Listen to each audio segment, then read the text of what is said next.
ओम नमो भगवते वासुदेवाय। आप सभी को कार्तिक मास की ढेरों शुभकामनाएं। कार्तिक मास में स्नान, दीपदान, विष्णु पूजन, तुलसी पूजन या और भी अन्य धार्मिक कार्यों की बहुत अधिक महत्वता है। कम से कम हमें एक दीप का दान तुलसी के सामने हर रोज़ करना चाहिए। इससे मान्यता है कि कई जन्मों के पाप मिट जाते हैं। श्री हरि कृपा करें, श्रद्धा प्रेम बढ़ाए। कार्तिक मास का आज कहूँ 14वां अध्याय। आज हम 14 से 17 तक सारे अध्याय सुनेंगे। तब जलंधर को उसके इस प्रकार धर्मपूर्वक राज्य करते हुए देख देवता भी क्षुब्ध हो गए। उन्होंने देवादिदेव महादेव का मन में स्मरण किया और तब भक्तों की कामना पूर्ण करने वाले शंकर ने नारद जी को बुलाकर देव कार्य की इच्छा से उनको वहां भेजा। शंभु भक्त नारद शिव की आज्ञा से देवपुरी गए। इंद्रादिक सभी देवता व्याकुल हो शीघ्रता से उठ नारद जी का उत्कंठन भरी निगाहों से देखने लगे। अपने सब दुखों को कहकर उन्हें नष्ट करने की प्रार्थना की। तब नारद जी ने कहा, मैं सब कुछ जानता हूँ, इसलिए अब मैं दैत्यराज जलंधर के पास जा रहा हूँ। ऐसा कह नारद जी देवताओं को आश्वासित कर जलंधर की सभा में आए। जलंधर ने नारद जी के चरणों की पूजा कर हंसते हुए कहा, हे ब्राह्मण, कहिए आप कहाँ से आए हैं, यहाँ कैसे आए? मेरे योग्य जो सेवा हो उसकी आज्ञा दीजिए। तब नारद जी प्रसन्न होकर बोले, हे महाबुद्धिमान जलंधर, तुम धन्य हो। मैं स्वेच्छा से कैलाश पर्वत पर गया था, जहाँ 10,000 योजनों में कल्प वृक्ष का वन है। वहाँ मैंने सैकड़ों कामधेनुओं को विचरते हुए देखा तथा यह भी देखा कि वह चिंतामणि से प्रकाशित परम दिव्य, अद्भुत और सब कुछ स्वर्णमय है। मैंने वहाँ पार्वती के साथ स्थित शंकर जी को भी देखा, जो स्वर्गाक सुंदर गौरवर्ण त्रिनेत्र और मस्तक पर चंद्रमा धारण किए हुए। उन्हें देखकर मुझे बड़ा आश्चर्य हुआ कि इनके समान समृद्धिशाली त्रिलोकी में कोई है या नहीं। हे दैत्येंद्र, उसी समय मुझे तुम्हारी समृद्धि का स्मरण हो आया और उसे देखने की इच्छा से ही मैं तुम्हारे पास चला आया हूँ। यह सुन जलंधर को बड़ा आश्चर्य हुआ। उसने नारद जी को अपनी सब समृद्धि दिखला दी। उसे देख नारद जी ने जलंधर की बड़ी प्रशंसा की और कहा कि निश्चय ही तुम त्रिलोकपति होने के योग्य थे। ब्रह्मा जी का हंस युक्त विमान तुम ले आए हो और धूलोक, पाताल और पृथ्वी पर जितने भी रत्न आदि हैं सब तुम्हारे ही तो हैं। ऐरावत, घोड़ा, कल्प वृक्ष और कुबेर की निधि भी तुम्हारे पास है। मणियों और रत्नों के ढेर भी तुम्हारे पास लगे हुए हैं। इससे मैं बड़ा प्रसन्न हूँ, परंतु तुम्हारे पास कोई स्त्री रत्न नहीं है। उसके बिना तुम्हारा यह सब फीका है। तुम किसी स्त्री रत्न को ग्रहण करो। नारद जी के ऐसे वचन सुनकर दैत्यराज काम से व्याकुल हो गया।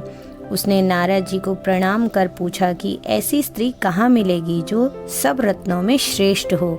नारद जी ने कहा, ऐसा रत्न तो कैलाश पर्वत में योगी शंकर के ही पास है।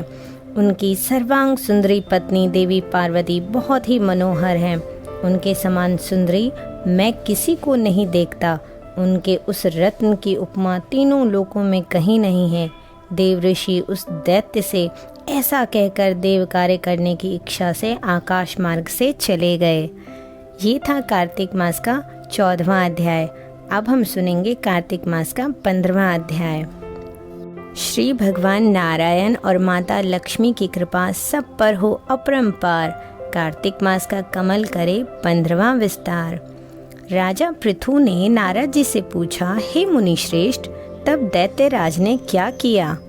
वह सब मुझे विस्तार से सुनाइए। नारद जी बोले,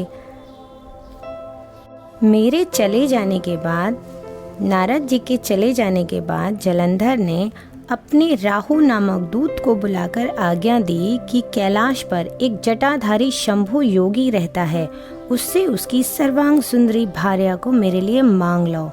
तब दूत शिव के स्थान में पहुंचा, परंतु नदी ने उसे भीतर सभा में जाने से रोक दिया।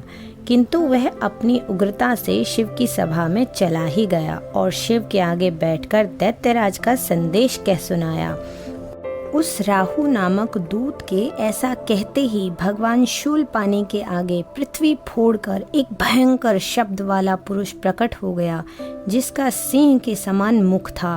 वह नृसिंह ही राहु को खाने चला।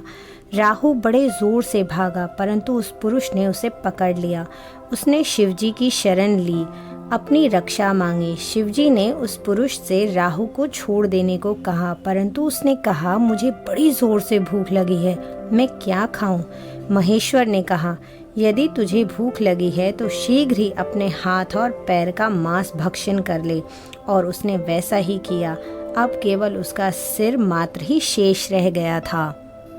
उसका ऐसा कृत्य देख शिवजी ने प्रसन्न हो उसे अपना आज्ञा पालक जान अपना परम प्रिय गण बना लिया।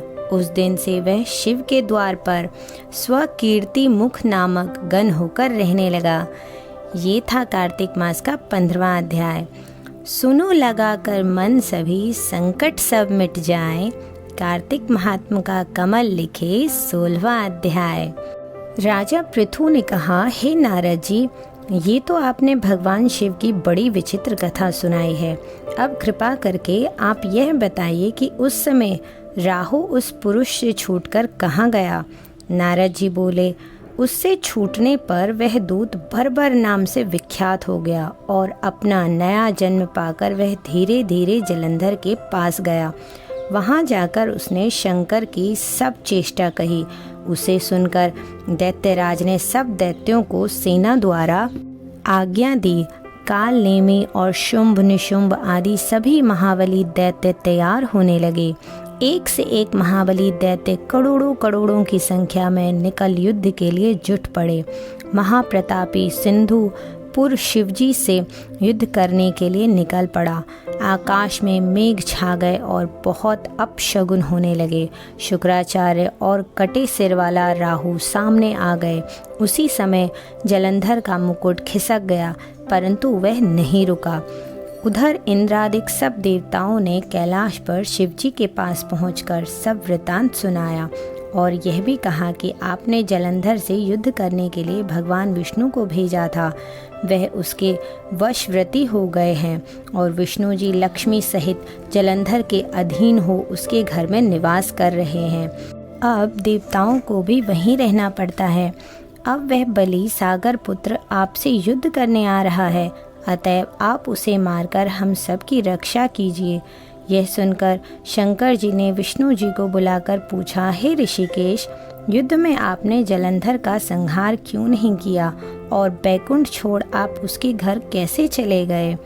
यह सुनकर विष्णु जी ने हाथ जोड़कर नम्रता पूर्वक भगवान शंकर से कहा, उसे आपका अंशी और लक्ष्मी का भ्राता होने के कारण ही मैंने नहीं मारा। यह बड़ा वीर और देवताओं से अजय है। इसी पर मुग्ध होकर मैं उसके घर में निवास करने लगा हूँ। विष्णु जी के इन वचनों को सुनकर शंकर जी हंस पड़े। उन्होंने कहा, हे विष्णु, आप यह क्या कहते हैं? मैं उस दैत्य जलंधर को अवश्य मारूंगा। अब आप सभी देवता जलंधर को मेरे द्वारा ही मारा गया जान अपने स्थान को जाइए। जब शंकर जी ने ऐसा कहा तो सब देवता संदेह रहित होकर अपने स्थान को चले गए। इसी समय पराक्रमी जलंधर अपने विशाल सेना के साथ पार्वती के समीप आ कैलाश को घेर सिंहनाद करने लगा। दैत्यों के नाद और कोलाहल को सुनकर शिवजी ने नंदी आदि गणों को उससे युद्ध करने की आज्ञा प्रदान की।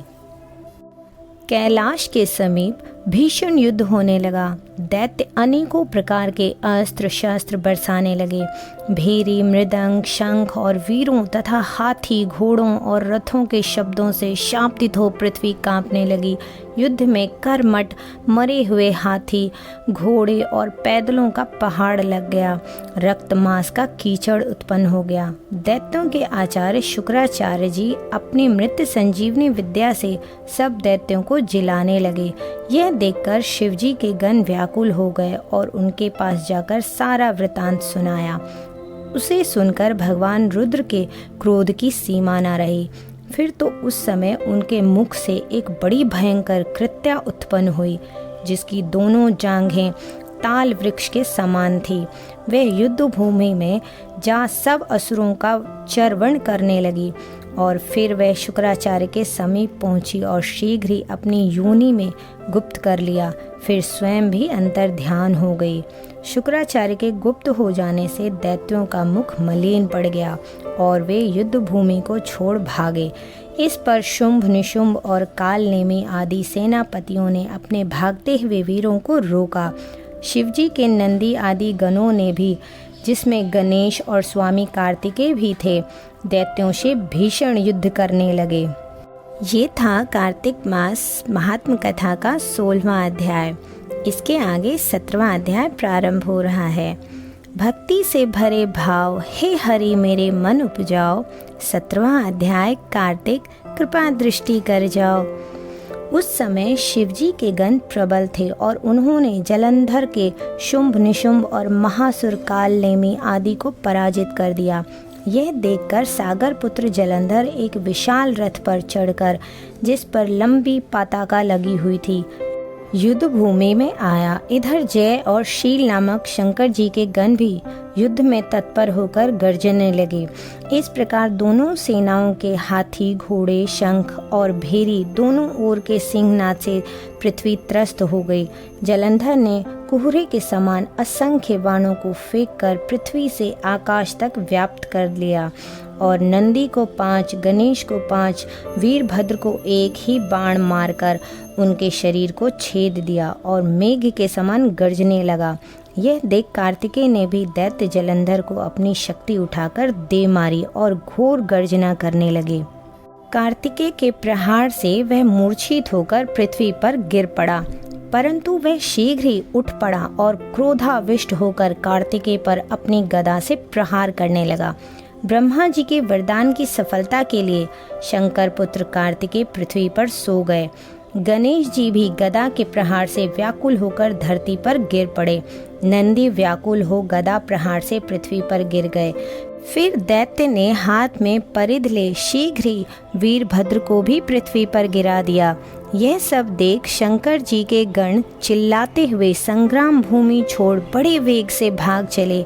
वे भागे हुए गण शीघ्र ही शिवजी के पास आ गए और व्याकुलता से युद्ध का सब समाचार कह सुनाया। लीलाधारी भगवान ने उन्हें अभय दे सबका संतोष वर्धन किया। ये था कार्तिक मास का 17वां अध्याय।